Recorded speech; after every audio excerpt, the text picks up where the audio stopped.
My name is Yvonne Blomer, and I'm the board president of Victoria Festival of Authors. Welcome. Thank you.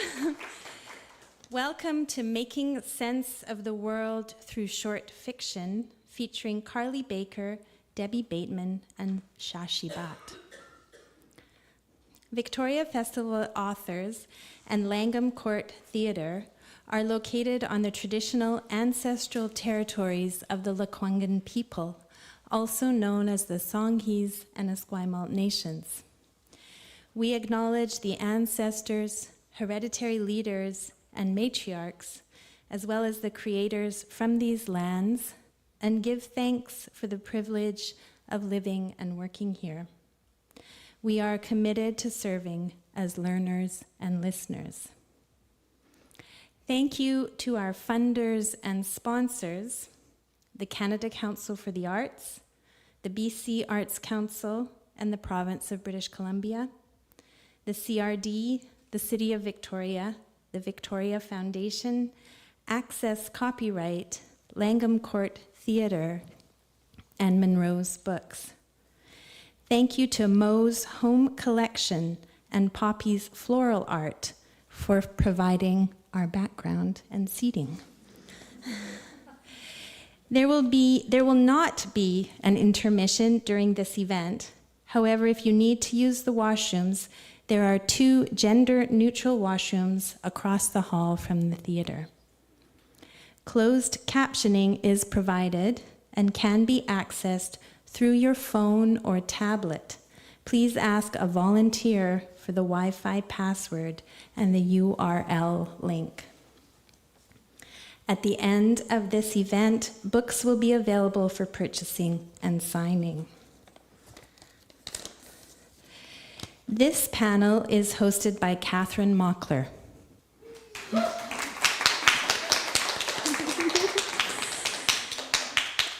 Catherine is the author of 5 poetry books and the story collection Anecdotes, Book Hug 2023, which several days ago won the Victoria Butler Book Award as well.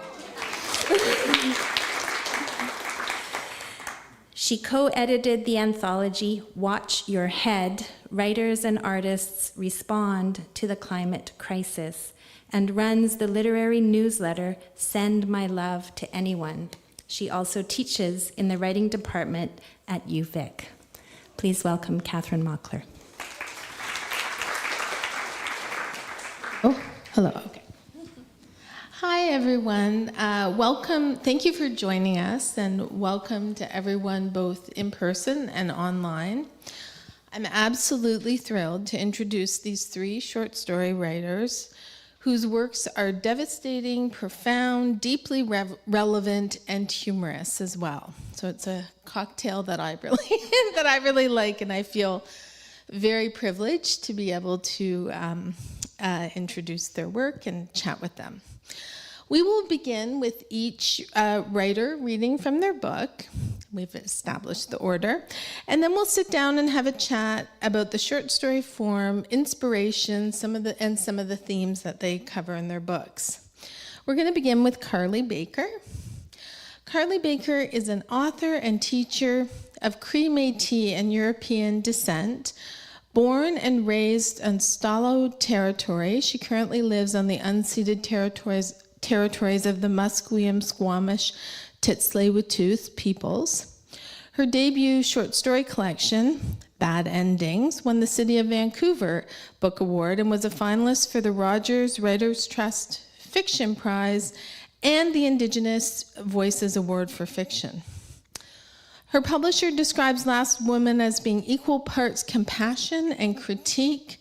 Baker brings her clear-eyed attention to bear on our world, and the results are hilarious, heartbreaking, and startling in their freshness. Candace Fertile of the British Columbia Review describes Last Woman as a book where humor prevails even when it's directed at the ruination of individuals and the world. Michael Christie observed that these stories as having probing contemplations and staggering moments where the uncanny bubbles up through the cracks of everyday experience. So please help me welcome Carleigh Baker, who will be reading from Last Woman. Thank you. Thanks, Catherine. Those blurbs are always so over the top, hey? But they're nice. They're nice to read at that fragile moment right before you're about to publish, and you wonder if everyone will hate it. Hi, Victoria. Did you stay dry? Holy, Vancouver didn't stay particularly dry. I'm so happy to be here, and I'm really happy to be back at Langham Court Theatre. I did my undergrad at UVic, and I added up how many years it has been, and I decided I'm not going to tell you. But let me just get my book open here. I'm going to read a couple of excerpts that just kind of blend into each other from Last Woman, from the titular story, and I wrote it on one of your sister islands, on Galliano Island. And it's not really a story at all, it's more of a non-fiction essay. So not all my work is autofiction, but this one most certainly is. I literally just got off the bus 15 minutes ago. Just give me a sec. I've been playing a video game, post-apocalyptic, post-geomagnetic disaster, in fact, which sounds like something that would melt people. The woman in the video game is the last person on Earth and has to stay alive. And let me tell you, she didn't win the goddamn lottery on that front. She's in the far north, Yukon, I think. Miles and miles of forest, snow, wolves, bears. She has limited supplies, but at least there's no one to fight over them.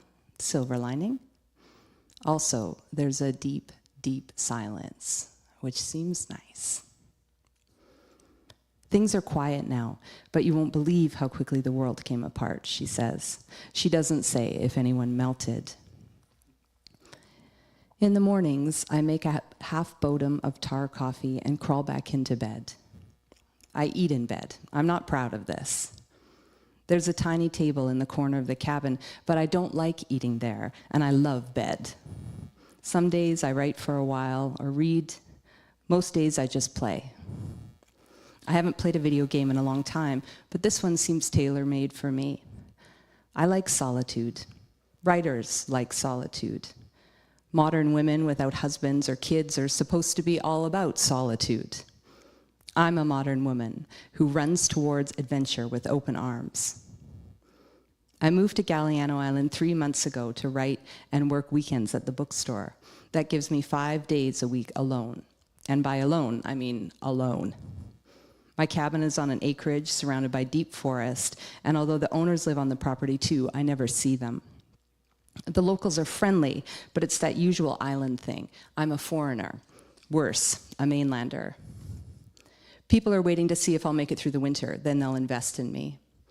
Since I can't write all the time, and I have no social life, and I really can't afford to spend every day drunk, a video game feels like the responsible choice, and a video game about survival is even better. Modern women are all about surviving. The last woman on Earth ate some bad fish last night, so she's in bed today. She had a better sleep than me, a solid 6 hours, but I seem to be weathering a bout of insomnia. I bet if I was burning a zillion calories a day staying alive, I'd sleep better too. She has to stay in bed and take antibiotics, which, since I have the game on easy mode, are plentiful. But if anything happens while she can't get out, if she runs out of water or tinder or something, she might still bite it. Then you have to start a brand new game. No second chances. We while the day away together, she with a snowstorm howling outside, me with the patter of rain on my tin roof. Once she's healed up, the snow stops, she goes fishing, walks across a frozen lake and cracks a hole in the ice with a hatchet. I wonder how hard that would be to do in real life. There's no cell service at my cabin. Not for 5 kilometers in any direction, a mid-island dead zone. The internet is reasonably good in the early morning, if I sit close to the wall. On those days, I can call my parents using Google. The video chat sucks too much bandwidth, but we still get cut off a lot. Every time the connection breaks, I feel like throwing my laptop across the room. But it's not the laptop's fault. It's the only source of any voice other than my own. Although I know it's terrible sleep hygiene, I fall asleep most nights with it open in my face. I've killed the woman in the game a couple of times that way. She died of exposure while I slept. She's kind of like a pet, a Tamagotchi. I'm playing the Sandbox Alpha because story mode isn't ready yet. In story mode, she'd have goals, places to go, but in Sandbox, she just runs around and collects stuff. In easy mode, the wildlife doesn't attack you, but predators still attack prey animals, so the woman sometimes stumbles across carcasses she can strip. Of course, they freeze if she's been out there too long. She can take the hide and gut, too, lays it out to cure on the floor of her cabin. Bet that smells great. Not like she's expecting company. Or at least that's what I thought. In the new game trailers for story mode, the woman expresses her faith that someone is out there. It's vague, but it seems likely that this person is her husband. She believes he's still alive.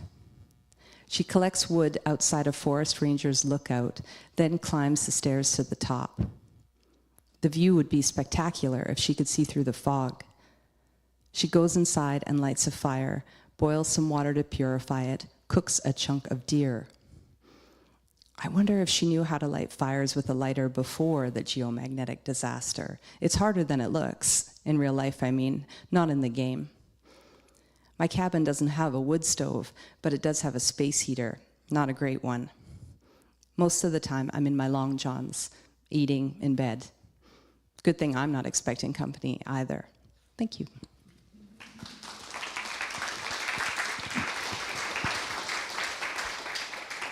That was wonderful. Thanks, Carleigh. Up next is Debbie Bateman. Debbie Bateman graduated from the Writers' Studio at SFU. Her short stories have appeared in literary magazines and an anthology. What was the anthology? You look good for your age. Oh, I love it! I love it! That's amazing. Oh, wonderful, wonderful. Your Body Was Made for This is her first book. A quiet rebel and a Buddhist, Debbie lives in Cowichan on Vancouver Island with her husband and soulmate. Debbie's book is described by her publisher as eating too much, eating not enough, having sex, not having sex, aging parents, grief, drugs, childhood trauma, and the last call of ovaries. A woman's body at midlife can get messy. Debbie's stories take a clear-eyed look at the largely unexplored world of a pivotal stage in virtually every woman's life. BC Book World's Carolyn Woodward describes Bateman as the kind of writer who can make you laugh out loud, grit your teeth in anger, and struggle not to shed tears, all in the same story. And author and poet Julie Paul says, Your Body Was Made for This shines a light on an underseen population, women navigating middle age, and honors these women with honesty, compassion, and hope. Please help me welcome Debbie Bateman, who will be reading from Your Body Was Made for This.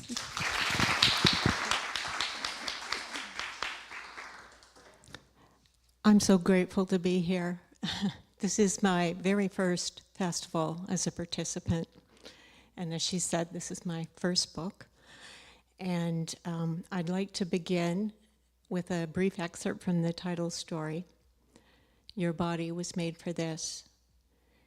Brianne joined the outside world, puffy-eyed with a surly brow and a flattened nose.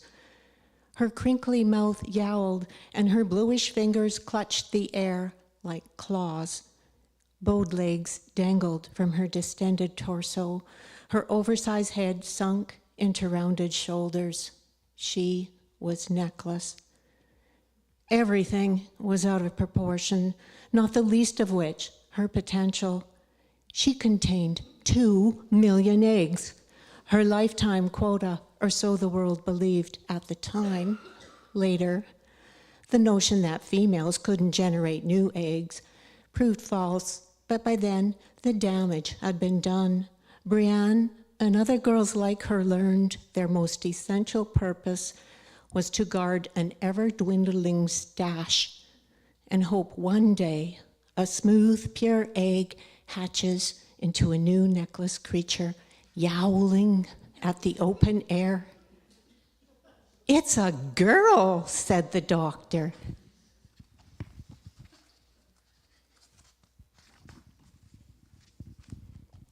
Sloppy with anesthetic, Brianne's mother smiled.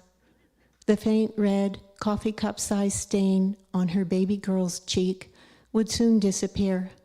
In those days, most babies needed to be tugged into the world, as her mom well knew. She'd delivered twice before.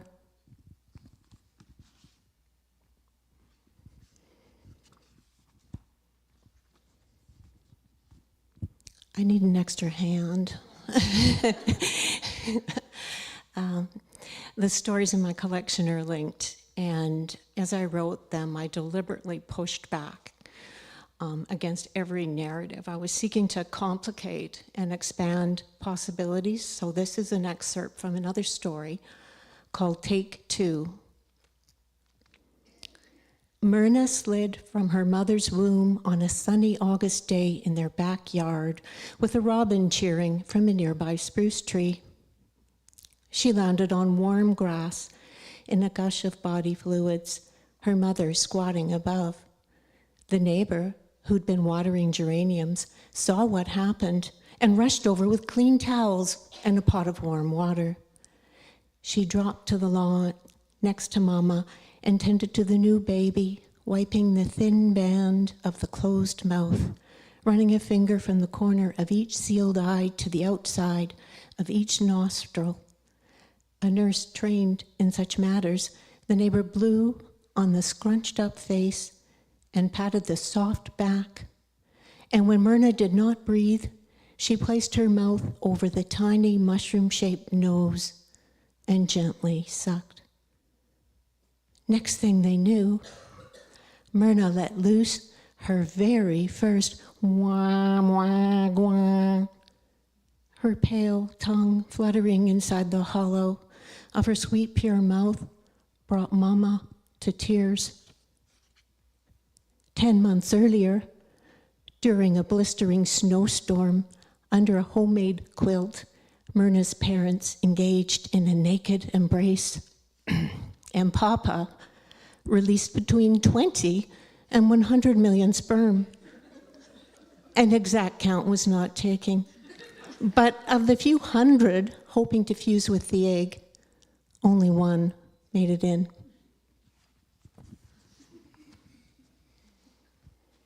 I've got to have a drink of water.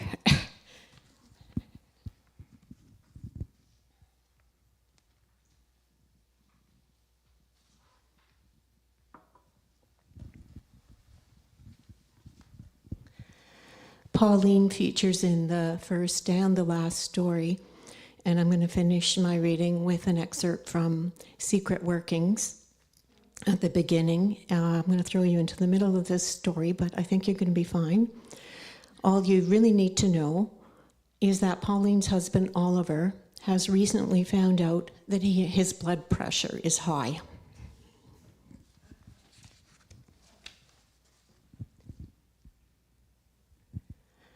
By week 2 of the yoga challenge, the dance studio is populated exclusively by women.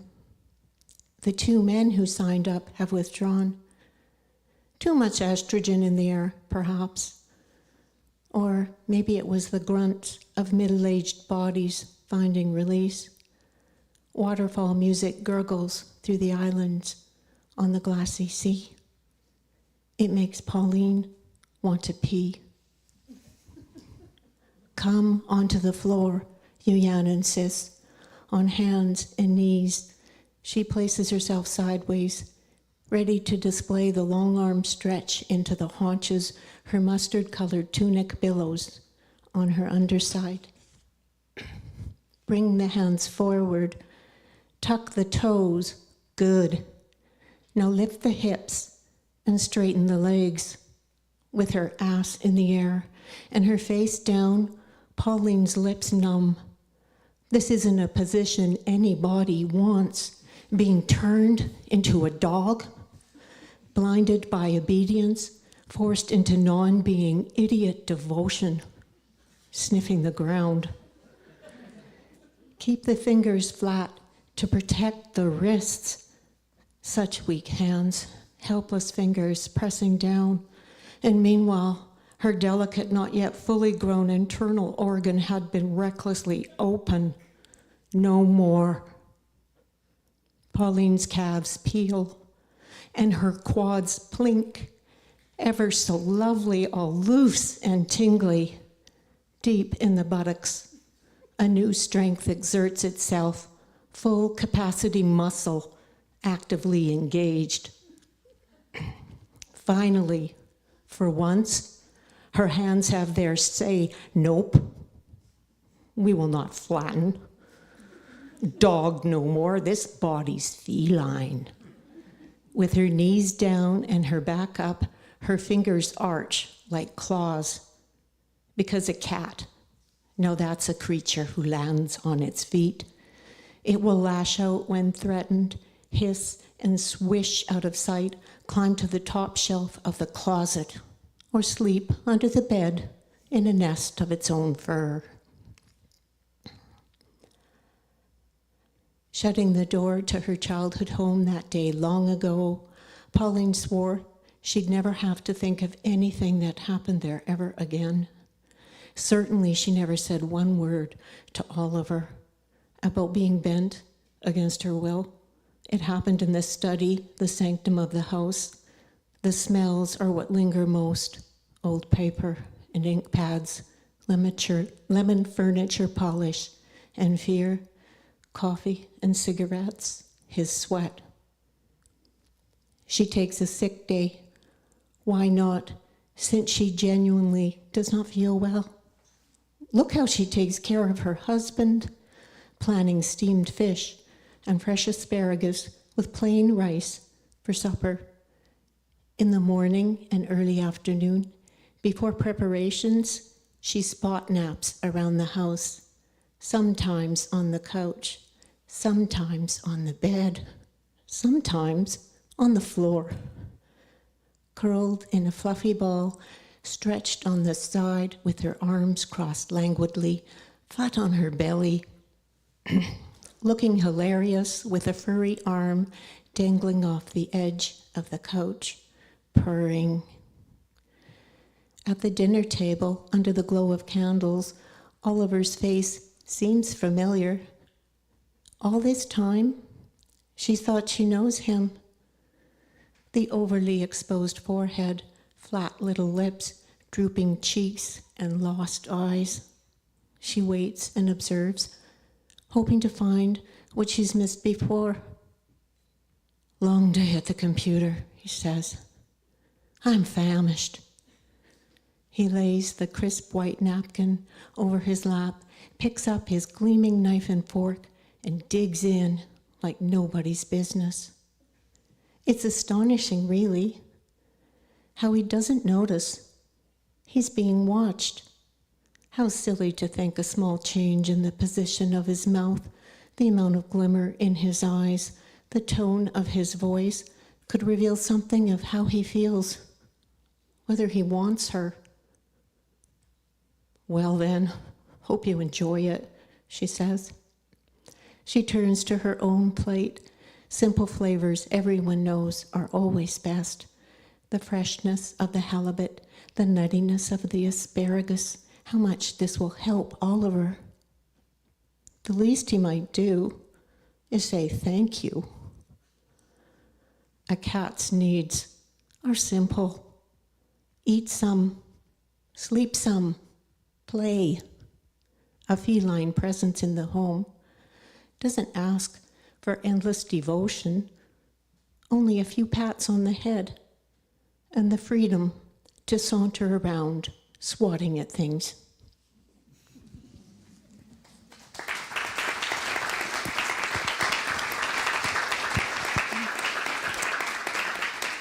That was great. Thank you so much, Debbie. Shashi Bhat has written 3 books of fiction, most recently the story collection, Death by a Thousand Cuts. Her fiction has received the Writers' Trust M&S Journey Prize and was a finalist for the Governor General's Award for Fiction, the Thomas Rattle Atlantic Fiction Award, the National Magazine Award for Fiction, the Bronwyn Wallace Award, and was longlisted for the Giller Prize. She is the editor of Event and teaches creative writing at Douglas College. Death by a Thousand Cuts is a breathtaking collection about the everyday trials and impossible expectations that come with being a woman. Poignant, unflinching, and sharply funny, these stories wrestle with rage, longing, illness, and bodily autonomy, and their inescapable impacts on a woman's relationship with herself, with others and herself. Lindsay Wong describes the collection as possessing a sharp-eyed restraint, and they will astonish and move you with their darkly glittering moments of hilarity and depth. And Carrie Claire says that they will be appreciated by readers who aren't even sure that they like reading short stories, which we're going to talk about that soon. But I thought that was a really interesting comment. And I'll turn it over to you. Let's welcome Shashi Bhat, who will be reading Death by a Thousand Cuts.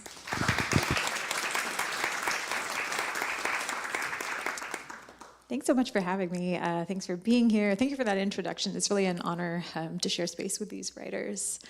I don't think the excerpt I'm going to read needs too much context, but I'm going to read the opening of a story called Chicken and Egg. It's about a woman who is losing her hair. It's a gray early morning and your body is cobra posed, palms pressed down on the bedroom carpet. From your laptop, the yoga video instructor's bright voice tells you how to breathe. Her dog lolls at the edge of her mat. As you release the position and fold into child's pose, your fingers scrape together a tumbleweed of hair. You imagine it float rolling away down a desert road. Didn't you just vacuum yesterday? In the shower, you glance down and see a slender claw reaching through the water towards your feet. You vault over the side of the tub and fumble for your glasses. No, not a claw, but a dense twist of your own hair sliding into the drain, a snarl of skin cells and grime. The internet tells you the average person loses up to 100 hairs a day. You once told a man that you loved him for 100 reasons.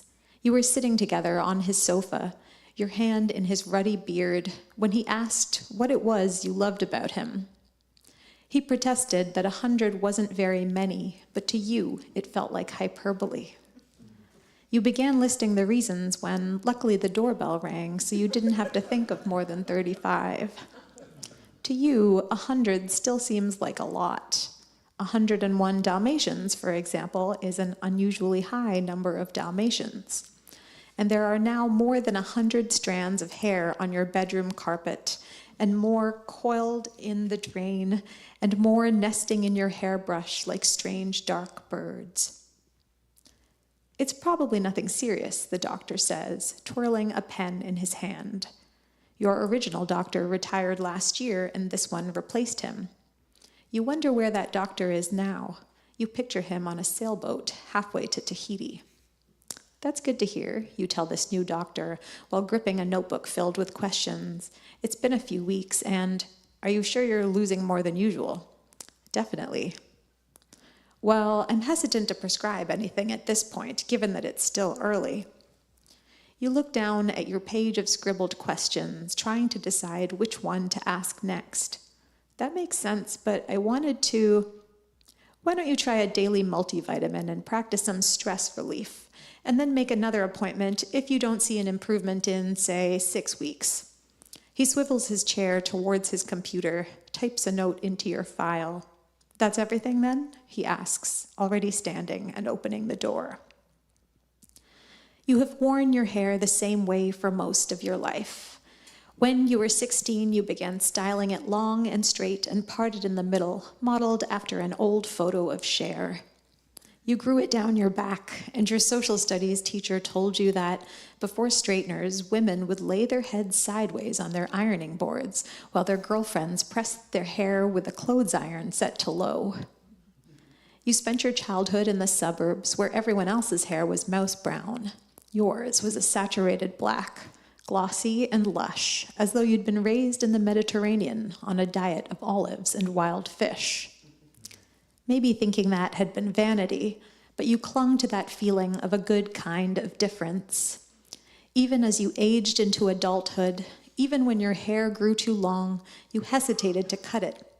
When people complimented your hair, you responded with appropriate thanks and modesty, and in turn complimented their shoes or jewelry or work ethic. Later, at home, you would comb your hair thoroughly while expressing silent gratitude to your ancestors for passing this blessing down to you. You have average brains, you're only sometimes funny, and your face is unremarkable. But your hair was beautiful. You still plug in the straightener while you use the hairdryer, then put on a mellow morning playlist and stand in front of the mirror, clipping and unclipping sections and spritzing them with heat protector, taking your time, liking the herbaceous smell and the hissing sound the iron makes as you gently clamp down. Though now there's a resonant nervousness, a tremor in your chest whenever you check your brush. You smooth those worries away with a drop of grapeseed oil, along with any frizz. Soon, these rituals will only be a memory. It could be anxiety, the doctor says. I am anxious, I guess, you respond. Who isn't? I don't think it's that, though. Any notable illnesses recently? Usually it takes a month or two before you see hair loss, he tells you, slipping on gloves to poke at your follicles. His own hair is so full, swept up and back from his forehead with mousse. If you saw him on the street, you would guess he was an actor. He removes the gloves, sits back down, and swivels towards his computer. He scrolls down a white screen, clicks and types, runs a casual hand through his hair, says something about cortisol levels, prescribes B vitamins and folic acid. No sense in worrying, the doctor says. It only makes things worse. Stop touching your hair, says the internet. You pretend you're wearing an astronaut's helmet. When your hands go reaching up, your fingertips press against an imaginary polycarbonate shell. Eat more protein, says the internet. You tally each gram. You flake Chinook salmon onto glistening salads. You click open pistachios and chew them into pulp. You hard-boil batches of eggs and transfer them to a ceramic bowl where they drip and rattle conspiratorially. You tap them with the base of your spoon until cracks blossom, then you pluck off eggshell shards. You prepare eggs for dinner, frittatas trembling with soft feta and herbs. For brunch, you eat chicken and eggs together in a meal, mother and child embracing on the plate, breast and yolk impaled on the same sharp fork. Just a trim, you tell yourself, to look tidier. It'll make you feel better. You're cranked high up in the plush salon chair, the black nylon cape draped lightly over you, and under it, clutched in your lap, are your glasses, which the stylist asked you to remove. Your vision is terrible. The mirror shows a blur of brown and black that could be anybody, and you sense that the stylist is cutting off more than you would like. Between each precious snip, she clucks. Such a shame. Have you tried an olive oil treatment? The scissors hover and snap. The doctor prescribes an iron supplement and tells you to return if you don't see results. The doctor prescribes a foam and tells you to return if you don't see results. You massage the foam into your roots each morning, unsure if the alcoholic sting means it's working. The doctor prescribes steroid injections. He stands beside you and feels around your skull before positioning the needle, a tap, tap, tap before each efficient plunge. The doctor prescribes hormone therapy. He hands you a pamphlet about low thyroid function, an issue that seems too complicated to be addressed in the pamphlet, so you read about it on internet forums, gleaning information from the anonymous typed pleas of middle-aged women in worsening states of despair.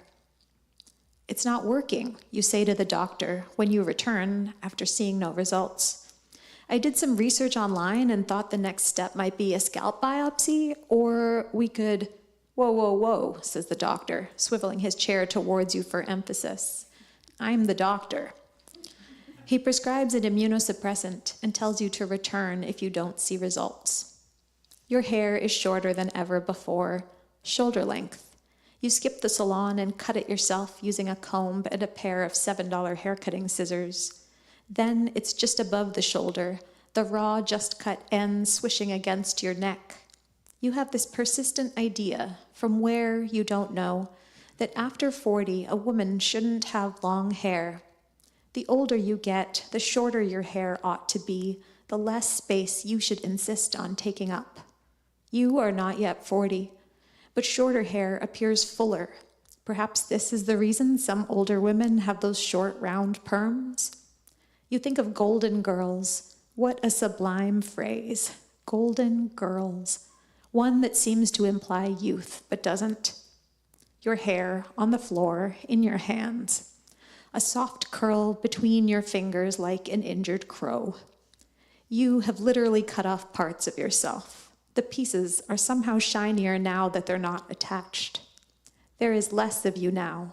Why did you do this? What have you done? Thanks.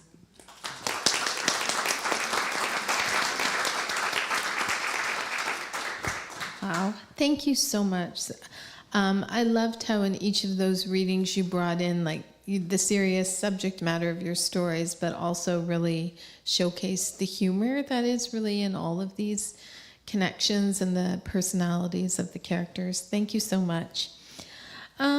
So let's chat. And I thought we'd start with a defense of the short story, but it is often treated a little bit, sometimes like a lesser form or a not to be taken as seriously. Carleigh, you're in your second collection of stories, and Shashi, you wrote a novel and linked stories, and then also a novel and this collection. And Debbie, this is your debut collection. So I just wondered if each of you could talk a little bit about the form, why you think it gets that treatment, and what you think it has to offer.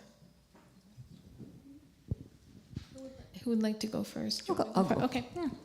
I used to work as a bookseller, and I remember just being so mystified that people, even some of the most famous, celebrated writers, folks would come in and say, "Oh, I hear they've got a new book out," and I'd say, "Yes, it's a short story collection," and they'd be like, "Oh, well, what else have you got?" And I thought, that's so strange to me, because I think short stories they're bite-sized. You can read them on the bus. They've got a level of intensity that I think is really special. I'm probably only going to be able to say this a few more times, but they're like exploded poems. And I just say that because I say it all the time, as if I've just thought of it, just out of my head. And people go, "Oh, good, yeah." But they are. They are like exploded poems. They've got a few more words. Things go a little further. You get a little bit, a little more narrative in there around your images, and the images are strong. And I just think they're the perfect form, personally. And while I can understand the concept of wanting to lose yourself, like wanting to binge watch a book, I can totally understand that. I feel that. Like a collection, you can go through a collection and you can reread short stories. I try to write mine so that hopefully there's extra levels that a person can fall into each time they go back and read it. I've got lots of short story writers who I love, but Raymond Carver was maybe the first short story writer that I would get to the end and think, I'm not even sure if I completely understood what that was about. And instead of wanting to continue, I wanted to go back and read it again. And that's what I hope to do with mine. So I know maybe that seems tiresome to some folks to go back and read, but it's not for me if every time I learn something new. Yeah, that's great. Shashi? Sure. I love the short story form maybe more than anything. I don't have children, so it's okay that I'm saying that. And the reason I love it is its shape, and as Carleigh said, its intensity. Like a novel, I always tell my students, a novel is like this. Like you have the narrative arc and you get the full thing. It ends over here. Whereas a short story is like this. It ends up here in this place of irresolution, which I think is kind of an acquired taste maybe. But it just creates this extraordinary opportunity for emotional impact. And I understand, like, novels sell more copies, people want novels, publishers want novels, and I understand the desire to, like, lose yourself in the world of a novel, but for me, there's just nothing that can devastate me the way a short story can. Yeah, that's so true. Debbie, what about you? When I was preparing for this conversation, going over the questions, this one gave me the most pause. And actually, I really value that in a question, something that makes me really think. And I don't know if it's like this for anyone else, but when I really care about something, it can be quite hard to articulate. So I turned to writing, and I just gathered some of my thoughts about the short story form. It can happen in ordinary life with a friend or a complete stranger, in the woods or at the grocery store. A simple gesture or a few words, and suddenly I glimpse the depths of an individual life, not as an intellectual understanding, but as a felt sense of reverence and possibility, wonder. These moments call me to attention and stillness. Reading short fiction can be like that too. In full awareness, I may see things in a new way, or have a visceral experience as vivid as in real life. I am drawn to the unknowable, humbled by it, maybe even made more human.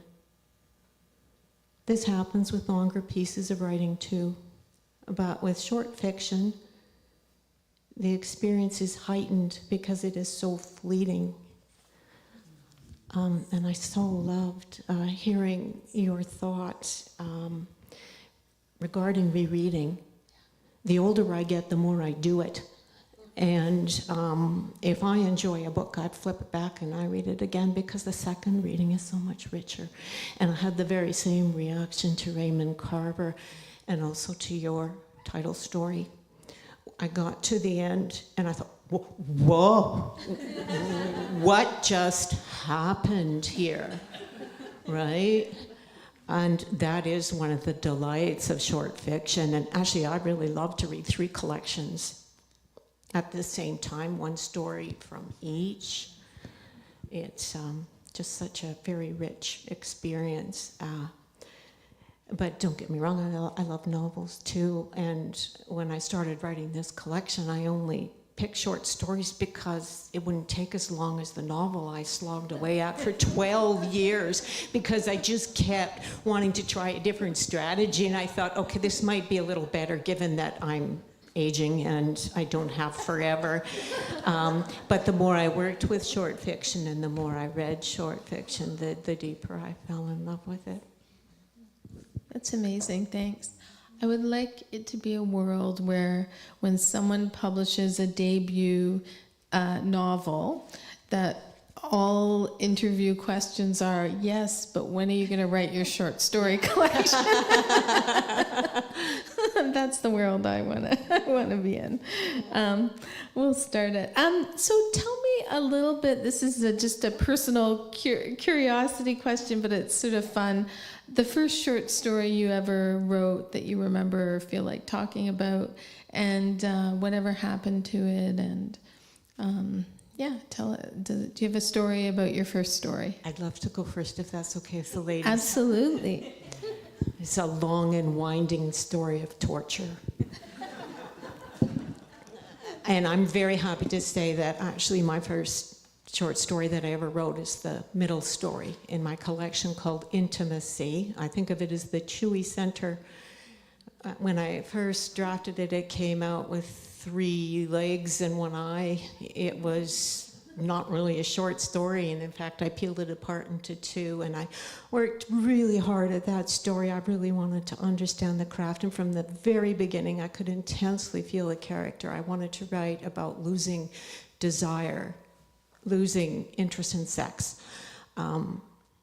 from a more complex vantage point, but it just didn't work. So I reached a point and I just said, well, you know what, this was my practice piece. People do that, they have a practice piece. I set it aside, then I was in the writer's studio and really loving the workshop thing, which I hadn't done so intensely before. And I just had this moment, I thought, if I really want to learn, the very best way I could learn is to bring a failed story. And so I said, okay, I'm bringing my failed story. And whatever people suggest, I'm going to give it a go, because why am I here? I am here to learn. So Shashi Bhat, author of Hands Like Trees, he said the marriage is the most interesting thing. And Paula, she recommended a wonderful book called Deepening Fiction by Sharon Stone and Ron Nyron. And I started to see more complexity and point of view and understand that there's varying distance. And then I read this amazing story in there as an example called The Forest by Andrea Barrett. And she balances the story in a close third person between two characters. So the story doesn't belong to either of them. It's in this middle ground. And, I got chills. I thought, I got to try that. So I tried that and immediately thought, this is much better. But I lost my nerve, and also I'd fallen in love a little bit with some of the stuff in the original draft. And so I sort of like nested this thing in a more traditional narrative, and guess what? It didn't work. And so when I was revising the collection for publication, substantive feedback was, I don't know whose story this is. And by then I'd been working on quite a few of the stories, and I decided, you know what? I'm in my mid-60s and I'm risking it all, and if it fails, it's going to fail really big. And so I went the full distance, balancing this story between the two of them. And so for me, I'm sharing this because the room is probably filled with writers, and there's a gift in failure.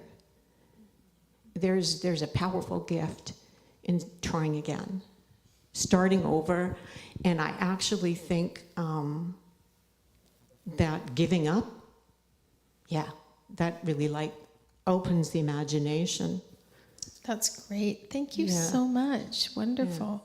Carleigh, do you want to answer that one? Yeah, thanks, Debbie. My first story, I can't remember what it's called. It's in Bad Endings, and Bad Endings was really, there was a lot of autofiction in Bad Endings, which is just lightly fictionalized, stories from your life. And this one was more heavily fictionalized, I guess. I had a terrible job. There's so many terrible jobs. When the book, there was a fancy award that it got nominated for, and I remember I was sitting there with all these fancy authors, and everybody got a fancy question, and then it came to me, and the question I got was, there's a lot of jobs in there. Did you work all those jobs? And I thought, oh no, you're gonna be like the dumb cousin of Canlit or something. But I had worked all those jobs, so I had to own it. But it was at a call center, and this was really back in the heyday of call centers. BCIT had this course that you could, not a course, a full program called Call Center of Excellence. And I was so excited because I got to wear business casual, and I had a cubicle, and and a salary. There was an actual salary amount. I was so stoked. And I was in Vancouver, had only been in Vancouver for a short time, so I was moving up. And it was terrible. It was an extended warranty call center, so your job was that people would call and they just wanted to get their damn dishwasher fixed, and your job was to come up with reasons not to send a service person to them to save the company money. And there were one moment that was really poignant was where a woman who was a senior needed her fridge fixed, and she was wily, and I kept trying to, and at one point she just was like, honey, I need this fridge fixed. And I had already talked to my manager, and he said, oh, she's a senior. Well, tell her to pull, this is so terrible, tell her to pull the fridge out and give us the serial number, because she'll never be able to do that. If she, yeah. And I just went back to the phone, and I was like, look, we're gonna send service. It was a terrible, terrible job. So now I better hurry this up, because I just spent most of my time talking about the job itself. But the story, I had decided that I wanted to, don't do this if you're an emerging writer, but I decided that I wanted my story to win the Subterrane's short story contest, Lush Triumphant, yeah.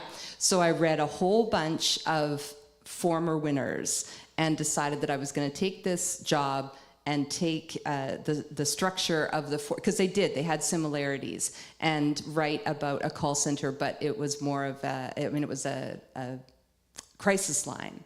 And so it was very much what I thought CanLit was, and kind of is. It was very morose and slow moving, and I just tweaked it to try to get the attention of Subterrane, and it totally won. It totally won that year. That's like how my whole career works, is my first attempt does better than expected, and then it just feels like a long, slow descent after that. But I did it, and that terrible job. So terrible things, bad choices can lead to good stories. That's amazing. Thank you. Yeah, so I started writing short stories in the 6th grade. There were a lot of unreliable narrators and surprise twist endings, like he was alive the whole time, that kind of thing. But the first real story that I wrote was in college for a fiction workshop. It was called Deer Traps, and it was about a mother whose teenage son goes deer hunting in Saskatchewan, and she's like, oh, how do I feel about this? So that was the story. I don't know anything about deer hunting. I still have never been to Saskatchewan, and as previously established, I don't have children. So why did I write this story? It's because that's what I thought short stories were, right? They were about deer hunting in Saskatchewan. Yeah. And significantly, from my perspective, I thought stories were about white people. And I submitted that to my workshop, and my professor was a wonderful professor. And in his written notes, he told me, I would sure like to see you write about something you care about. Wow. And I thanked him for that in the acknowledgments of this book, because I think that just totally shifted the way I see stories, and I think now I write about things that I care about. Thank you so much. Those are wonderful, wonderful stories. I thought we'd dip into some of the themes. You're all such different writers, but the stories sort of, when reading them, they're in sort of conversation with each other, which is really interesting. I sort of observe that they bump up against contexts such as Me Too, Trump, the climate crisis, threats to reproductive health, the pandemic, housing insecurity, which makes them all very incredibly relevant. I was just wondering if you can comment about, were you thinking about this? Was it just part of what was happening? Are these, just maybe your thoughts on some of the themes that are present in your stories. Maybe we'll start with you, Shashi. Sure. If you're okay. Oh, sure, start, yeah. Trying to take turns with people that's starting. Thank you. So I was definitely thinking about the Me Too movement when I was writing my collection. Some of my stories explore things like like murky situations involving consent, bodily autonomy, and there's also a lot of internet in my stories, like a lot of social media. So it was something that was in my mind, but I also think I'm careful not to start a story with an issue that I want to get across, because I don't want the story to feel didactic or like I think I know everything, or like my story is trying to answer questions or provide answers and pretend I have answers to questions. Like, really, I just want to explore the questions in fresh and interesting ways. And like, I think for me, a story, like I write stories because I feel strong feelings and I want to communicate those feelings to the reader. And if an issue is explored in that's beautiful and great, but I think that's not the reason I write. No, it's kind of character situation first, and then if there happens to be a larger issue, yeah, and I think all of your books do that as well. So great, thank you. Debbie?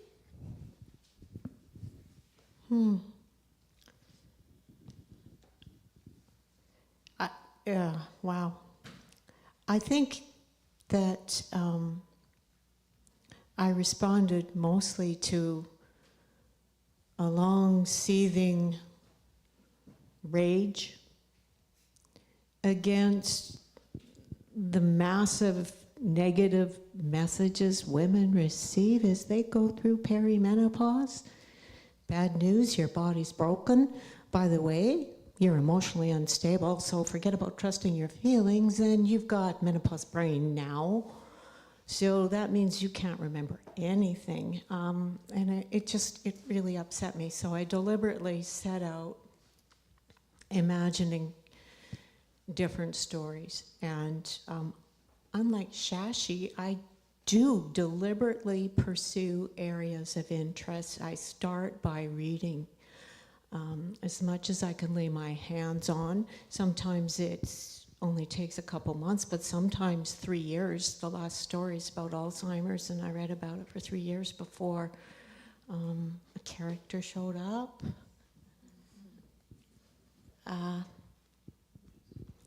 That's great. Oh, sorry. Yeah, but I do want to say just Sure. a tiny bit more, because I think when I'm deliberately trying to understand something, anything that shows up, it really serves as food for that curiosity. And while I was working on the collection, I've been a writer and editor my whole career in very unusual contexts, and I was freelancing at the time, and I did a lot of work for a group in Calgary called the Center for Sexuality. They do lots of things, but one of the things they do is develop curriculum for junior and senior high school students. So really, as I was writing, this stuff was very much in my mind, and the lens that I was viewing the world, and I was thinking about consent, diversity, whole being decision-making, toxic masculinity. So I don't know what it is that I'm trying to say. I'm trying to say that my fiction is fed by as much as I can feed on at the moment. That's great. Thank you. Thank you so much, Carleigh. Yeah, perimenopausal rage for me too. Yeah, 100%. Yeah. And I guess also that I've never, over the last decade-ish, I feel like I know less than I ever have. Like I don't feel that I can safely say that I understand what the hell is going on in the world right now. I during the pandemic, I read constantly things that there's only a scientist could understand, trying to understand, and I couldn't understand anything. My elevated midlife emotions make it hard for me to know if I'm responding to things in the right way. I mean, the world is liquid, and I am liquid, I guess right now too, like a lava or something angry. And so nothing makes sense, and truth is really hard to access in the news, in politicians and other people. So it's not very comfortable. And I also have a therapist. So like, for me, writing isn't therapy, but writing is therapeutic. And aside from the fact that simply regardless of what I'm writing about, when I'm writing, I generally feel a little more calm and I'm not under the impression that I'm saving the world, but I do feel like I'm contributing, I guess, and that it is, so just the act itself. But I generally start with my confusion about everything. I was a little younger when I wrote Bad Endings, and I was more like just confused about social interactions. And now I'm confused about everything. So we're going the wrong way. But I take that, I would think about that. I think about stuff that I was afraid of, or to me, anger is a top, and then fear is usually at the bottom. I don't know if it's like that for everyone, but I don't want to speak for all of you. So when I would get deeper, then I'd get into that, and sadness, and yet, I mean, you brought up humor at the beginning, Catherine, and I do prefer to laugh, keep laughing. I don't think feeling this way is funny, but I think that when your readers deserve opportunities to have steam valves to let off the pressure, and me, when I'm writing, I deserve that as well. Yeah, for sure. Thank you so much. Well, maybe we should move into humor, actually. Do you have any more to say about humor? Should we start with you? It is. You'll have just heard an answer similar to Shashi and I have done so many events together. I'm just like, don't, Shashi's already heard that. Humor is of absolute necessity for my writing. And it's a part of my cultural background as well. Folks would expect that from the Cree Métis, or the Métis Cree, but it's also very much a part of my Icelandic background. Dark humor is extremely Icelandic. Dark humor almost to the point where everyone else might be completely unsure of what the heck is going on, but the Icelanders are laughing our asses off. So it's very important to me. And aside from what I said about the steam valve, I think it's very important. Crying can serve that purpose as well. It's just necessary, and it's the way that I was brought up. Things would get uncomfortable, and we would have a laugh.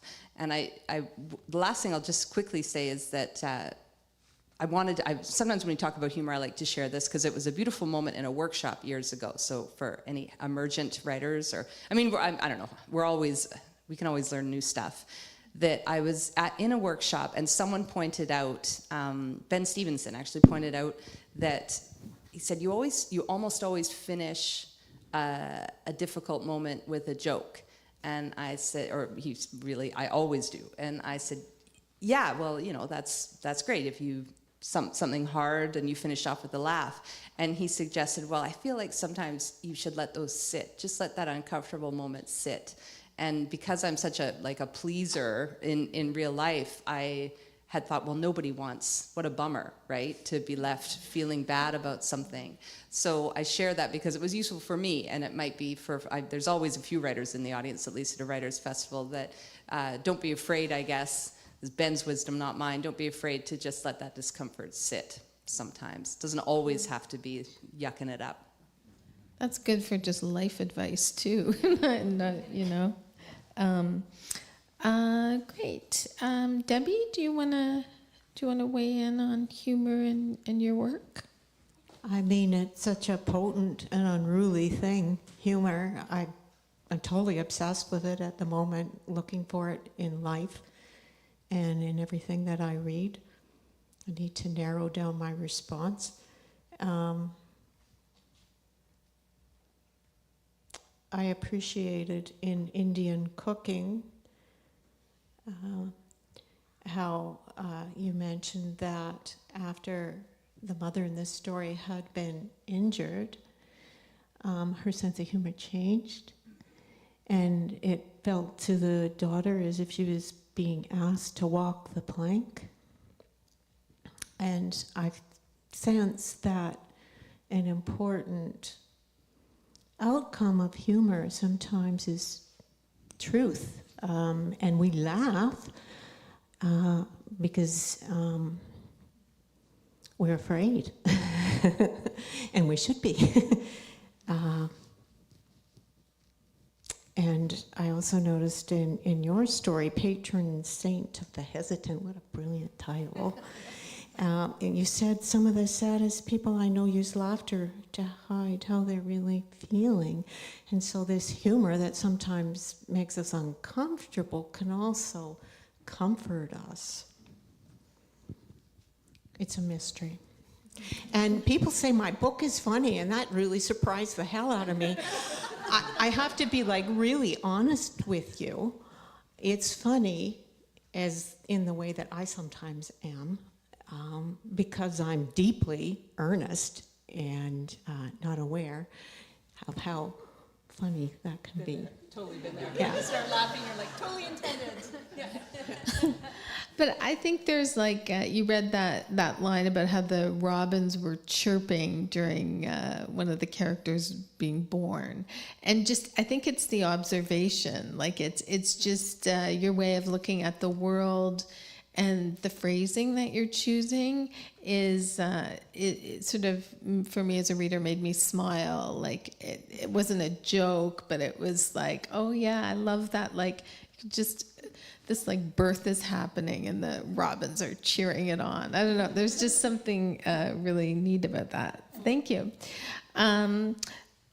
Shashi. Yeah, I love the risk of humor, like the challenge of it. I particularly like reading funny stories or excerpts aloud to audiences. Like today I read a very serious one. I swear there are funny stories in here. That's probably the least funny story in my collection. And the reason I like reading them aloud is because there's such a clear measure for whether your humor is working. Like people laugh or they don't. And I think my stories are ultimately serious, but I like the idea of having a layer of humor floating above them and then being able to control when it lifts in a way that maybe catches a reader off guard, is surprising and even destabilizing. And I like the sense that, like, in lifting that humor, something might feel like it's being revealed. Yeah, I love that. I love that. And I still thought what you read today had lots of humor in it as well. Like it just kind of comes in all of your work. It's just, it might be a detail or an observation or a line of dialogue or a frustration, but it's just, it really stood out in all of those books.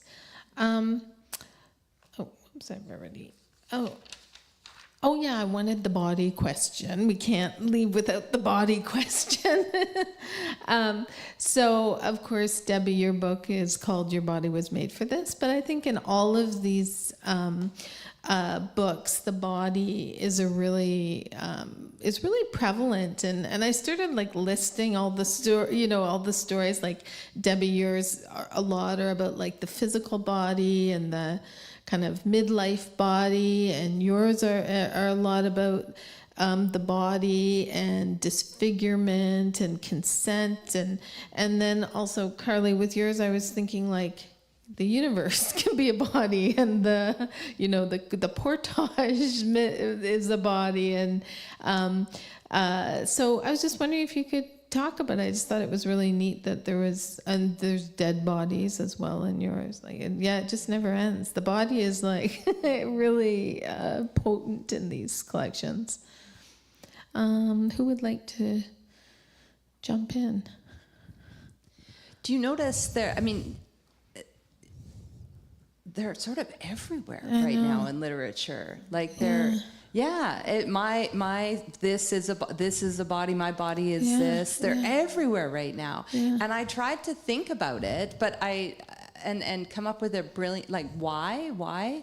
I know in my work, I guess just that, or in this work, there's the opening story is about two women portaging a canoe, which I also actually did, and the pain was so extreme and but also so, man, I felt like a superhero when I was done doing that. And I remember years ago, I was going to do a 10-day silent meditation retreat, and around, like, I think day 4, they told me afterwards that everybody, or not everybody, but hot-blooded ladies like me tend to get really angry on day 4. That tends to be a day when things fall apart. And I just got up in the middle and went back and started packing my clothes, and the bukikinis came over, and one of them was like, I think you should stay. And I was like, why is every personal growth moment so painful? Like, why can't you just have personal growth out of something sort of inane and kind of comfortable, and you get out of it and you're like,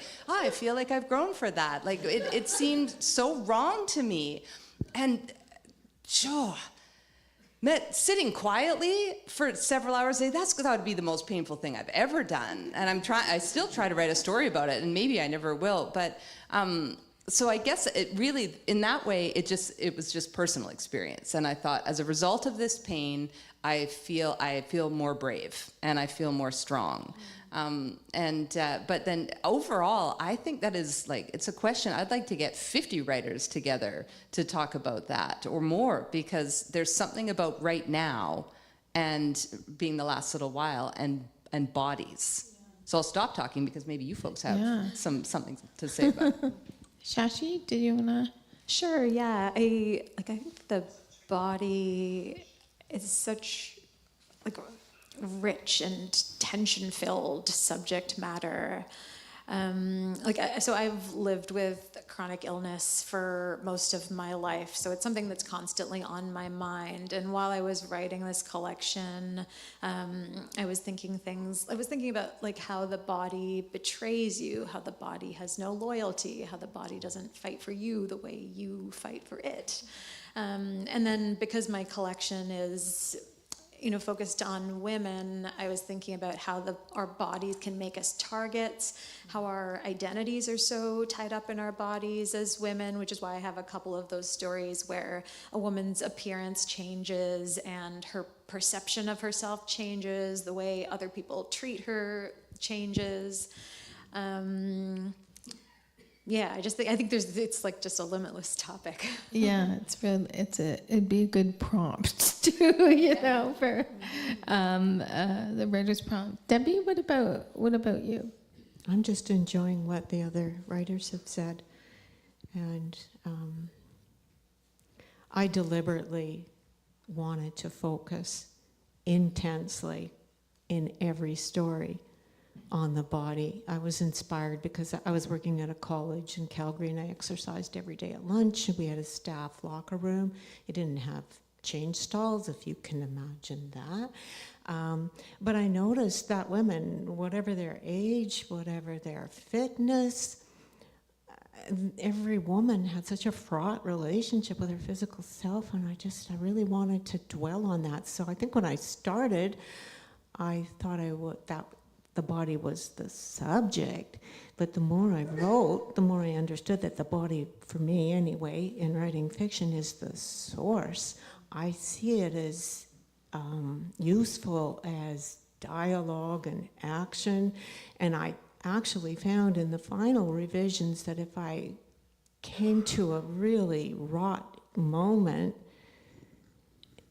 inevitably the best way of explaining it was to go deep body, even almost medical sometimes. So yeah, I really enjoyed that, and actually doing that, deliberately directing my imagination to the body, was profoundly healing for me as a person. I credit my body with way more wisdom now, and I trust what it says to me. Yeah. That's wonderful. Thanks so much, everyone, for your answers. It was really lovely. Who were you reading as you were writing these books? Or are you writers some writers don't read while they're, do you have any creative or writing influences? I went back to, there's with the novel, I'm more have picked up some books as I've gone and been like, this is amazing. I want to use this structure. I want to lean on this. But I went back with this one too because there were a couple of voices. There's some I do some genre hybrid in here, and so I chose folks who, and T.C. Boyle, who's not really a genre hybrid, but T.C. Boyle, I went back and read because T.C. Boyle writes so propulsively. It is so fast moving, and it just feels like you need a cigarette after reading a T.C. Boyle story, and jam so many words into a sentence, which is not always, but short fragmented sentences have been really, but they still are, but have been really popular for a long time, and I wanted to try to get wordier sentences and more propulsive. And it does make some of the stories hard to read, I admit. When the first time I read at an event, I was like, oh, these are mouthfuls. So they're meant to be read, I guess.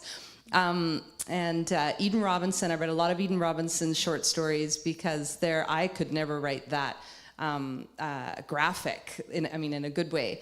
But it's good to remember that you can take that space to write something as intensely and graphic. I remember reading a story from, I can never remember titles when I'm on stage, but I was at a Starbucks of all places years ago, and I just started crying because the story was so intense. And I was like, I'm just gonna have to leave the Starbucks. Eden Robinson did this to me, like made it happen.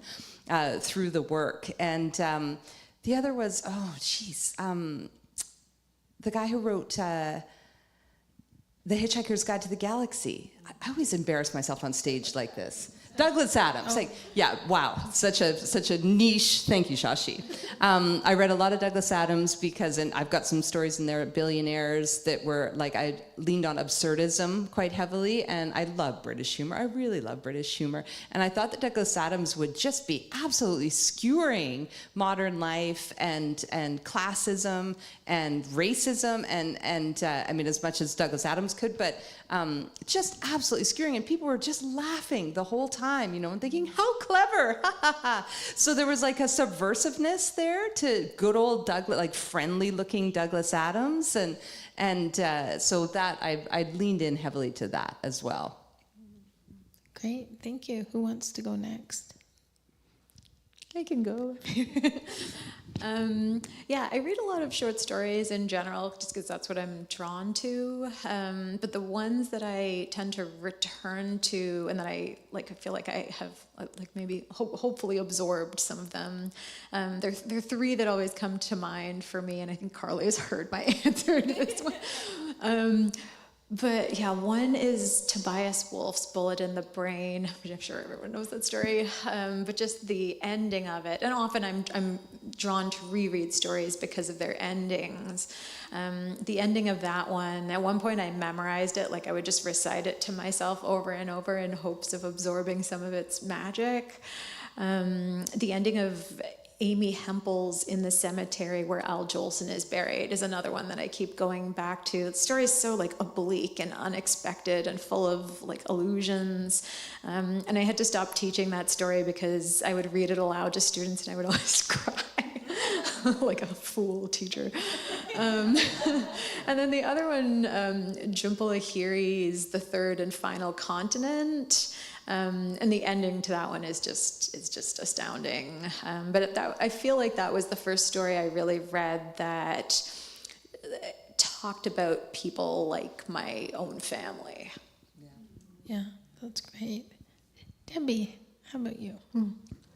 Well, at least half of my reading is not creative writing at all, but psychology or medicine, whatever subject has happened to be obsessing me in a particular moment.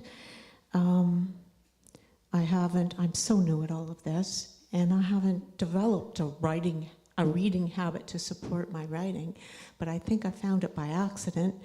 Sabachi Nag, who was in my workshop group at the Writers Studio, started an online magazine called The Artisanal Writer, and it's deliberately focused on the craft. And for several years while I was working on this collection, I was the fiction interviews editor, so I got to look at all the new releases and select fiction, and I thought, whoa, this is like a really big responsibility. So I tried to be as diverse as possible, not just culturally, but on every measure I could think of, age, genre.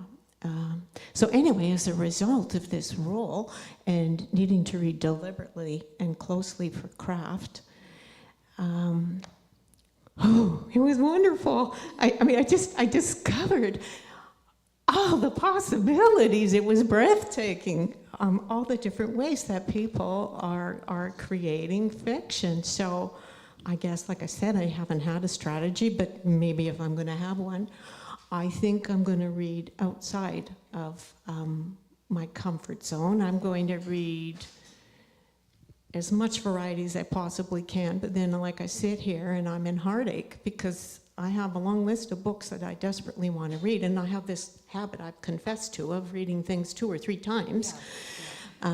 So it's hard to fit it all in. I don't have time for a job anymore. Sorry, husband. Great, thanks so much. What did you learn from writing your book? Did you learn anything about yourself or the writing process or the world through these books? Someone else go first. I want to go first. Okay, thanks, Debbie. So, how to get right to the point. Most of my life, I've been afraid to speak up, and I've been overly concerned with pleasing everyone else. And writing this book about women's perimenopausal bodies and saying it all, it brought me fully alive. And like I want to say, it's never too late. I'll be 65 in a month. So that's what this book did for me, and it doesn't owe me a thing. In terms of writing, I would say risk it all and do it now. And move towards what scares you. And like I already said, starting over isn't failure. Beautiful, thank you. You can go next. Yeah, this is a harder question. This is a hard one. You get to decide if you're gonna talk or not. Because like you could treat it as an emotional question or as a process question, because I feel like I learned both and multiple things in both of those categories. For me, like there are 9 stories in this book, and I chose them from ones I wrote over about a 15-year period, which for me was this time of this just like dawning awareness of the realities of existing as a woman. And so I think writing these stories, it was processing that for me. I liked what Carleigh, you said earlier about it not being therapy, but being therapeutic, because I think that's how I feel about it too. Like I was exploring this subject matter, but again, maybe not necessarily reaching conclusions, but I feel like there was, for me, educational value in that. That's amazing, thank you. Carleigh. Okay, I've had enough time to think. Bask in your brilliant answers, both of you. I agree, Shashi. When I thought about this question, I actually thought process and emotion, and I did go to process first. So, but process-wise, writing this collection gave me confidence that I could. I have no choice but to write a novel, but it gave me confidence that I could, because the stories moved outwards and got bigger and longer, and I went back to them and added more, and none of them are not even novella length, but I felt for some reason with Bad Endings, I would just go towards the point very quickly, which was my first book, and be like, yep, that's it. Gradually, by the time you got to 2,500, I'd be like, okay, I'm about 2/3 of the way done, and then I would cap it off, and I could feel the stories in Last Woman moving outward, and they would just grow and get bigger, and so it gave me some confidence. And from the other, and this, for anyone who has read it or does read it, this is gonna sound weird, but maybe it's because for me to be a rebel, it's like only a little bit that I need to do, but it taught me that I had an idea, like I've said earlier, about what CanLit stories looked like the deer hunting in Saskatchewan, right? Like that there was a certain tone, and I mean there the CanLit cul-de-sac, I think John Ralston-Saul calls it. There's like this, we're going around, and not all of us, and not all the time, but it's so common to just go around and to just keep producing stuff that you think is prize friendly or jury friendly, Canada Council jury friendly, and it made me think. And again, you might read this and be like, Carleigh, this is not very revolutionary, but to me it was, because I pushed out further into voices and stuff that I thought, I have no idea how this is going to be received. And that I actually thought beyond after that, yes, I'll adhere to structure. I don't want to confuse my readers, but my voice is like, I'm gonna stop worrying about my image of what I should be writing. Yeah, and your collection doesn't read like a Canada Council book project. Yeah. Like it's absurd, and then there's climate fiction and speculative, and it kind of I think I'm noticing more and more people are doing that, but it's not just about one thing, but they all kind of go together. Yeah. As well, so it's really cool. Okay, great, thank you. Sorry, I just want to see. Oh, we have lots of time. Okay, good. I wanted this big. This is a bigger question. So I'm not implying, because I do get frustrated when a lot of women get asked if their work is autobiographical, because that can be a really frustrating question. And then when you do acknowledge that you write a little bit from life, then sometimes people start calling you the protagonist. So we are still in fiction. It doesn't really matter how close it is to you, whether it's autofiction or completely fabricated, but I'm imagining that you interact with people in the world and you may observe them. And I think of Shashi, your story, her ex writes a novel, the protagonist's ex-boyfriend has written a novel where the protagonist is featured and she's very mad about it. And the story asks us to kind of consider the boundaries of basing characters on people that they know. So I just thought we might open up this big discussion. What do you think about that? Do you have rules for yourself, like around who you'll write about or how you'll write? I mean, a lot of people say like, oh, well, everyone will think it's autobiographical anyway, but I'm just wondering what your thoughts are on this subject. Whoever would like to go first, we can. When I wrote my first book, I was completely ready to bleed on the page, tell everyone everything about myself, be utterly vulnerable, and also tell stuff about my family. Like, I was really lucky that they still spoke to me after Bad Endings. I thought I didn't owe anyone anything, and the reality was I still tried to protect people. I changed names. I create you have a better term for it, Shashi. I say conglomerate characters. Mm-hmm. Composite? Is that what you say? Composite? I like that. Composite characters, so that one character was just not obviously one person. You would sort of combine elements of different people from your lives, so they weren't immediately recognizable as one single person. But I really went hard with Bad Endings, and I found that it was uncomfortable to talk about in interviews, and yet I still did it because I also thought that was how a person would be.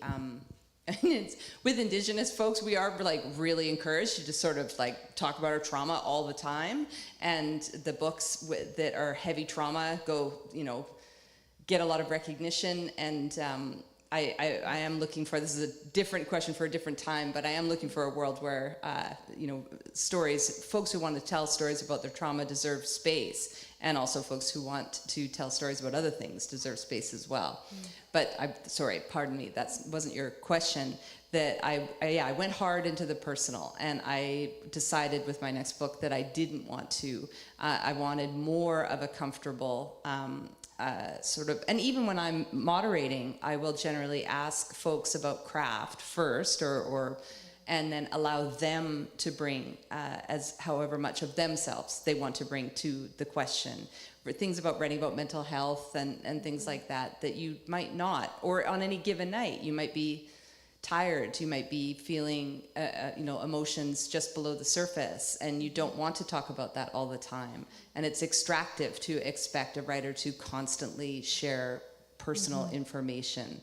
So, and I'm not saying it's wrong, but I think that with this book, I was like, let's put some aliens in there and just get some nut stuff so that it's so obviously. Yeah, exactly. It's obviously not me. You're worried about the billionaires' feelings.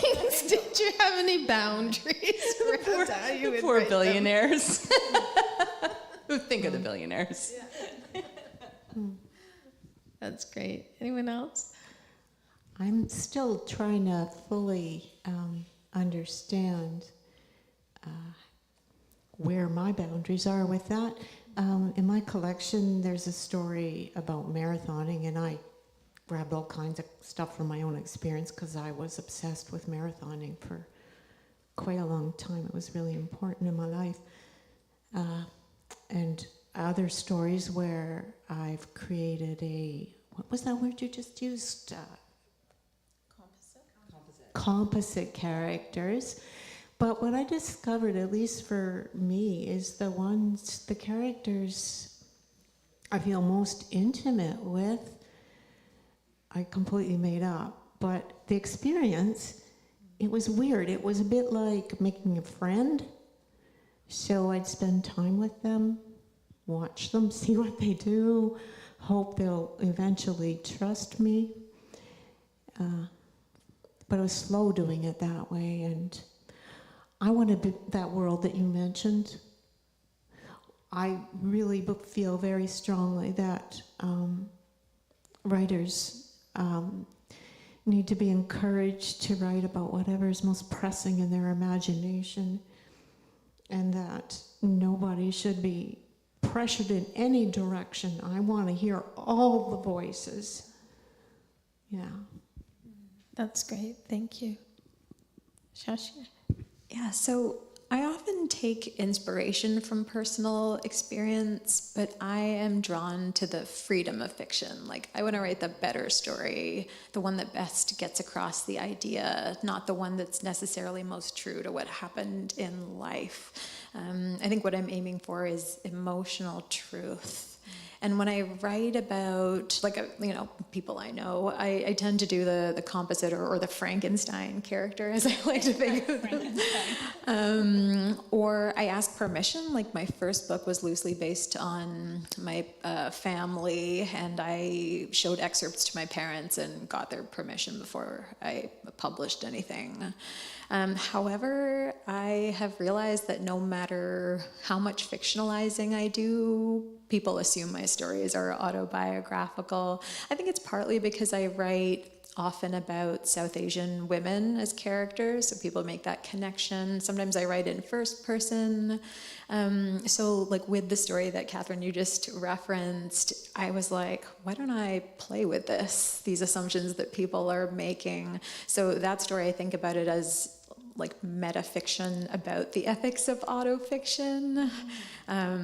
Like, this character has been written about by her ex-boyfriend, and she feels betrayed and violated. And I knew writing that story, everyone's going to assume this is true. So how can I push that? Like, how can I take advantage of that? That's amazing. Thank you. Yeah.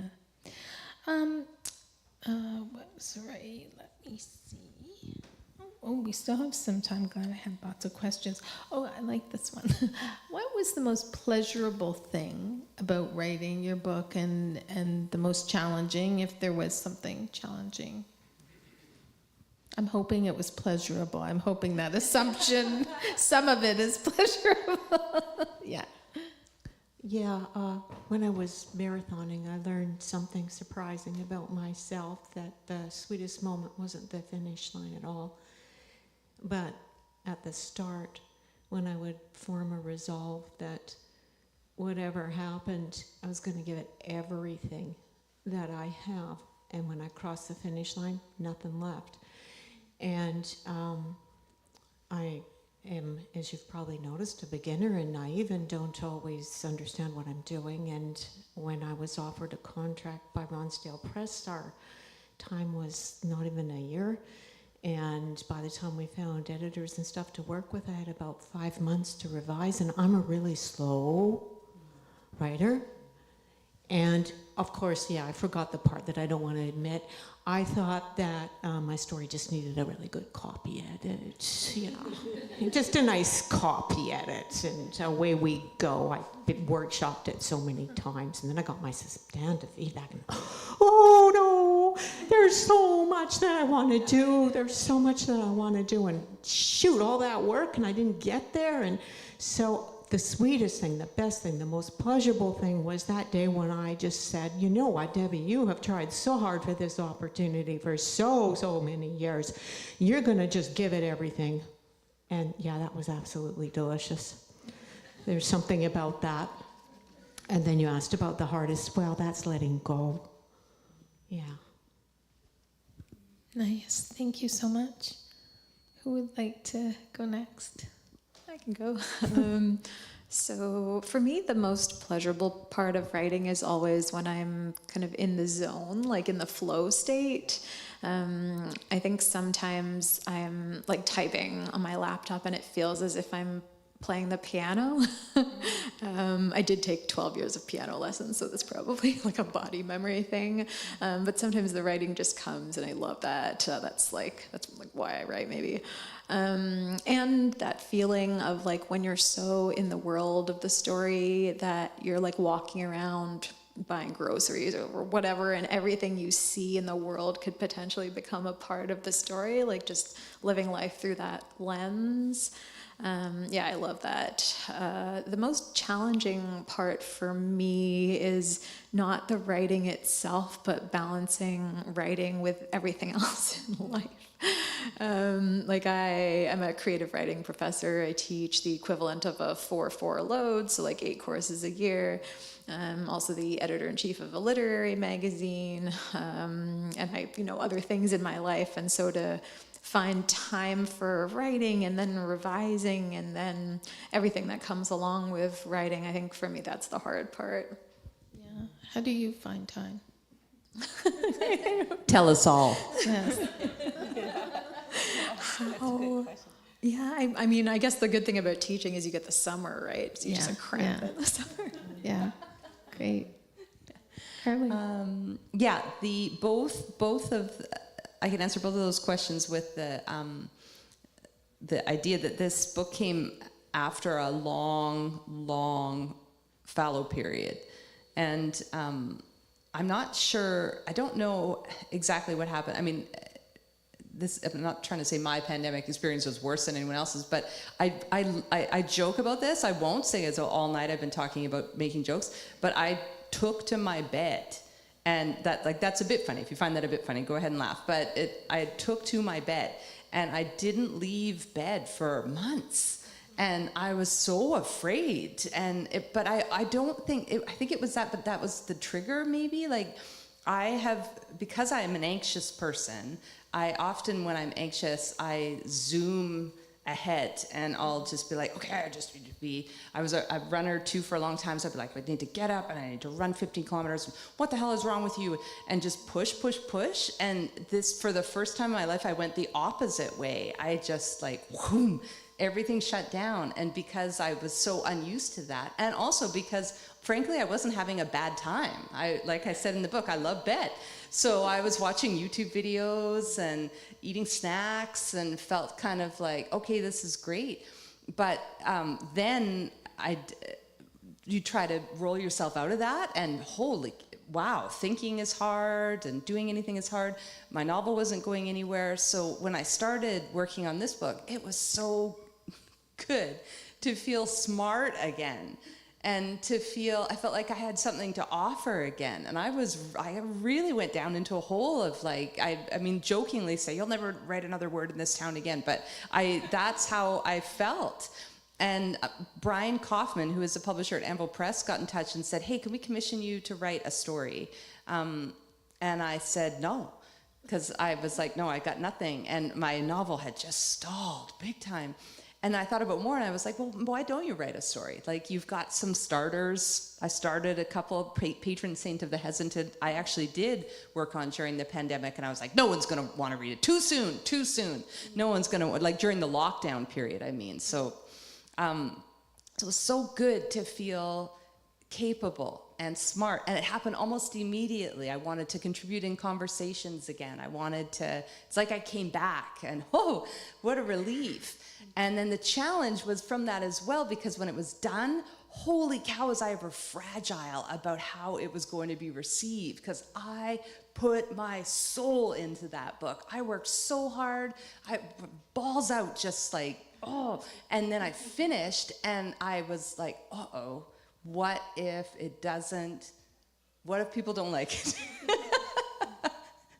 And worse, what if no one says anything about it or something? And so I don't recommend writing that way to anyone. Maybe keep it going. I'm going to try to keep my process going regularly, no matter what I do, because it was a blessing and a curse for sure. Fortunately, some people like it, and a few people talked about it, so that's great. But wow, whew, and I'm here talking to you about it tonight. Yes. That's amazing. Thanks so much. I was going to ask you, as we're wrapping up, I thought we'd move into a craft question. How do you know when a story ends? Like what? Yeah, like it's something I talk about when I'm teaching short fiction, and I don't even know sometimes. Every story is different, but what are your thoughts on that? I was just about to ask what your answer was. Oh, I have none. It just ends and then I'm done. Yeah, like sometimes there's just a deadline, right? Yeah. You email it. I like that word. Yeah. I guess like the answer I give, although I am also like uncertain of what my real answer is that like I'm done the story when I'm making changes to it, and they're not necessarily making it better, they're just making it different. Shashi, you talked too about the arc of short stories and how they sort of go up, and then there's a point, and that's where generally I like to leave my characters on a precipice looking out at the future and not tied up, because life doesn't tie things up. So when the character gets to that point where they're standing there, and that I think that there's still enough to satisfy the readers, because you don't want the readers to feel, and actually that's something that people say all the time about my stories, that they end too early, but I don't believe them. I think they're fine. So, but you're looking out, and then maybe the reader spends some time thinking about what happens next. But you have to make sure that you've satisfied enough of the story prior to that. Yeah. Great. Debbie. Love that answer. And yeah, full confession, I don't know the answer to that question, and I blame you. That is entirely your fault from bad endings. From bad endings, it's like, okay, so I'm in this wonderful place actually, and I'm looking forward to the discovery of how will I know now when a story ends. Loved your explanation. And I love that collection. Excellent. Well, I thought we'd just end with, I always like uplifting other writers. If maybe there's a book you're reading, it doesn't have to be short fiction, but if it is, that's great, because we want it to take over the world. But yeah, just a book you're reading that you recommend to spread some short fiction love into the universe. Yeah, well, a short story collection I read this summer that I thought was amazing was Vincent Anioki's collection, Perfect Little Angels. I think it's up for is it the Dane Ogilvy Prize?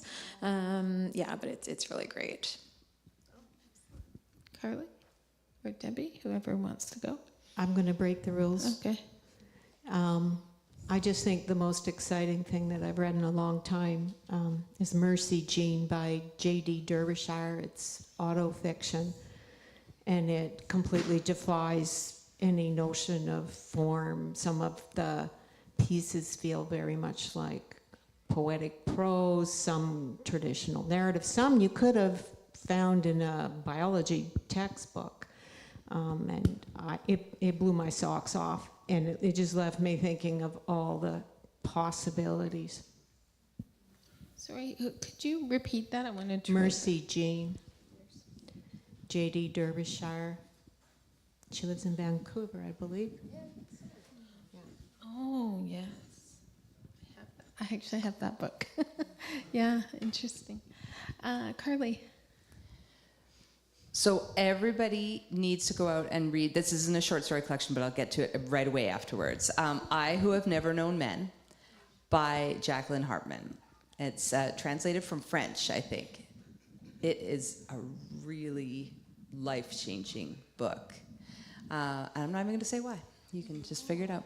And I think it's probably going to be a movie soon, because my husband was in England recently, in London, and he said that the books were like everywhere, stacked everywhere, and with new covers, and that's often a sign that there's a movie coming. It is speculative, and it is true tragedy. It's an actual tragedy. So you've been warned. Yeah. I know, there are so few. Yeah, exactly. I read a column for Hazlitt, and I just finished a column about there's not a lot of true tragedies in literature, in contemporary. Yeah, because you totally risk alienating your audience, right? Because it's miserable at the end. You risk. I said I'd talk about short stories.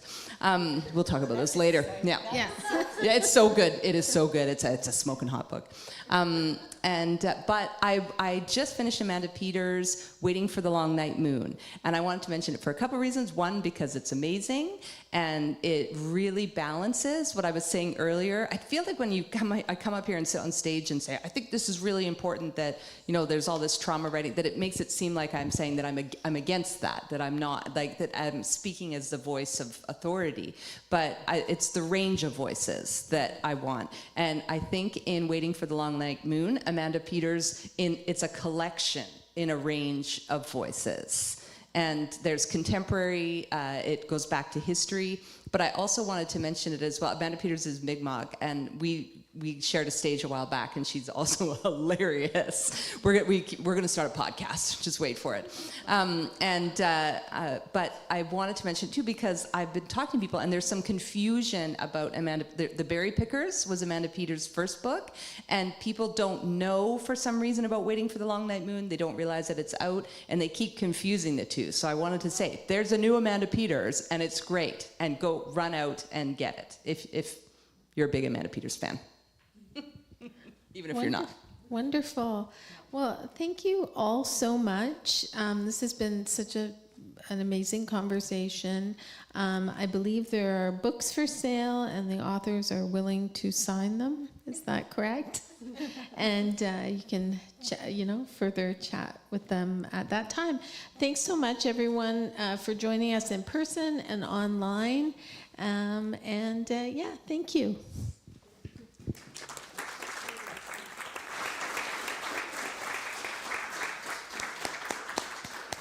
Thank you so much. I'm just going to come up here and close.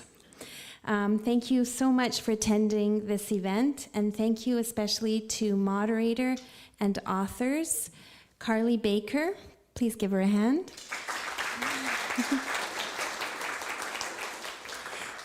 Debbie Bateman. Shashi Bhat. And Catherine Mockler. As Catherine said, if you're interested in purchasing books by featured authors, they're available just outside from Monroe's. And just to say also, and our authors will sign them for you, just to say also, this is our final event of this 2024 Victoria Festival of the Authors. So please, can we give a big hand to all our volunteers?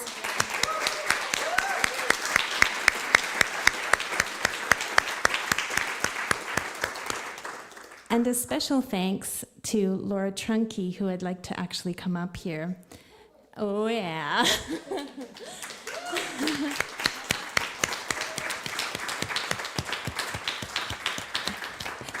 Laura is the festival producer and works tirelessly all year to help put this festival on. And I was going to get her a bouquet of flowers on the way here, and I was like, what would Laura really like? And quickly texted Melanie Siebert, who quickly went to the store for me. Writer's tears. Thank you, Laura. Thank you, everyone, so much.